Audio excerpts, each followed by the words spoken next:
how's it going, guys? My name is Zach with the Movie Castle, and today we're going to be taking a look at It's a Wonderful Knife. This is from 2023, directed by Tyler Macintyre, and stars Jane Widdop, Joel McHale, and Justin Long. Cool to see Justin Long in something. And this is also a Shudder movie. Now, I do want to say before I get into the meat of the review, this is not a terrible movie. There's clearly some budget here, it's well produced enough, and a lot of people are gonna like it.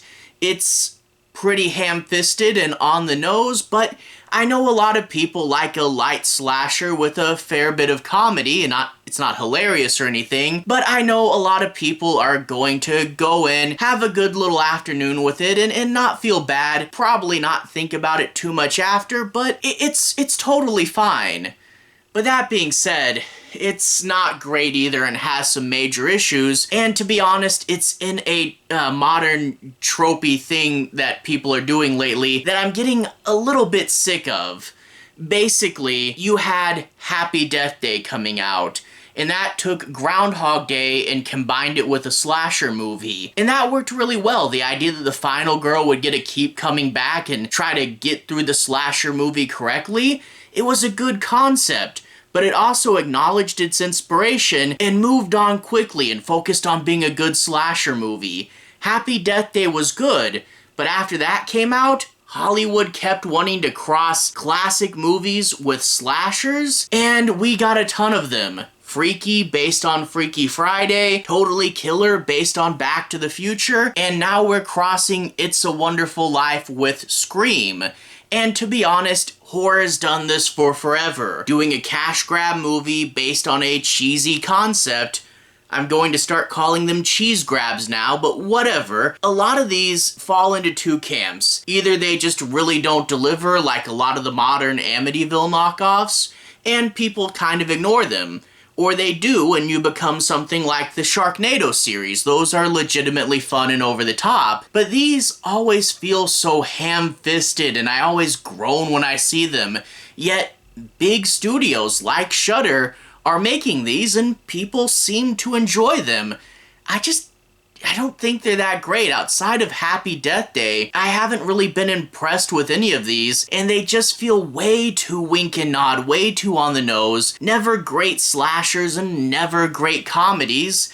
And, I mean, it's fine, but do we have to keep doing this? Can we please stop? And as far as the inspiration goes, It's a Wonderful Life, they do the concept. What if you found a world where you had never been born?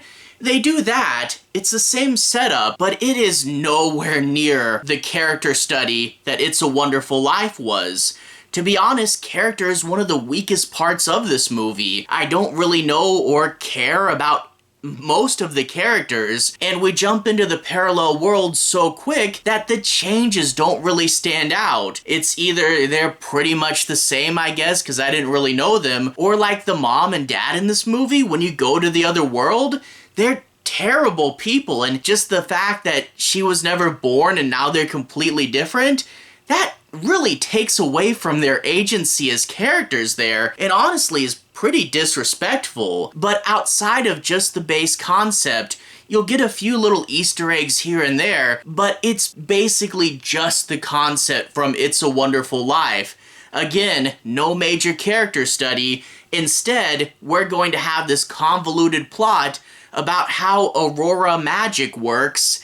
Yeah, the movie kind of falls apart towards the end. By the time you get to the naughty or nice scene, it's really come undone, I'm not gonna lie. But I should also mention, I didn't just say It's a Wonderful Life crossed with a slasher. I said It's a Wonderful Life crossed with Scream specifically, because this is very on-the-nose Scream.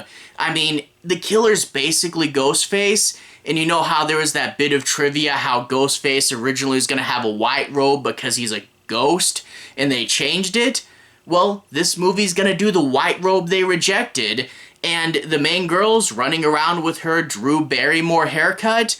There's even a character called Gail Prescott, and about 2/3 of the way through the movie, they do that Scream 2 scene where you have to sneak over the killer to get away, and I honestly had to pause the movie and just kind of groan at that. Like I said, this is really ham-fisted. This is really, really on the nose, and they did produce it well enough that, like I said, it's not a terribly made movie. It's just something I can't help but groan at. It's way, way too obvious, and the plot does get convoluted and come apart at the end, and the fact that it's an It's a Wonderful Life movie, but it's a poor character study? Yeah, I can't really get behind that. I wasn't a huge fan of this. Whatever, it's not the worst thing ever. I kind of wish we would either get better at this type of thing or just stop doing it.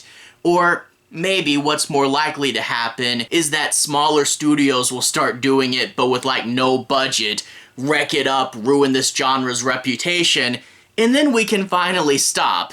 But whatever.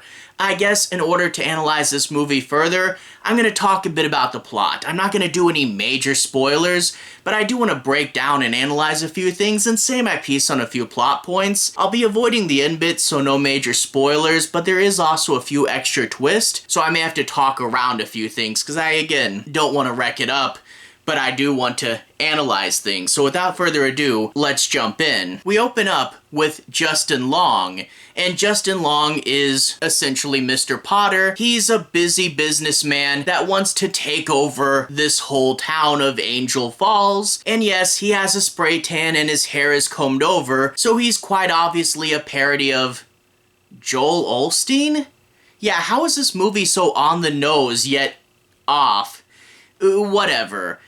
We get to see the movie kind of just joking around with him instead of, defining our main characters. So we really don't get to know our lead because we're too busy goofing off with Justin Long instead of learning who our main character is. She likes photography, I guess, and she has a family. Whatever. Her best friend is the granddaughter of, the only person in town that hasn't sold the house to Mr. Potter. Justin Long, whatever his name is. And why isn't the best friend the main character? Because if she owned the house, then she would be a better... Whatever. Anyway, they decide to go to a party when not Ghostface shows up, and we get some overly choreographed slasher scenes. Don't get me wrong, I can respect the effort that it takes to do good fight choreography, but when it's so choreographed and so particular, it doesn't feel real and it doesn't feel raw, and I'm not scared. I mean, there are a few gags, but I don't care. Eventually, the final girl's going to kill the killer by shocking him with jumper cables. Yeah, this was supposed to be a big, impactful moment, and she's going to talk about the trauma it caused later, but we're doing a Looney Tunes death for him?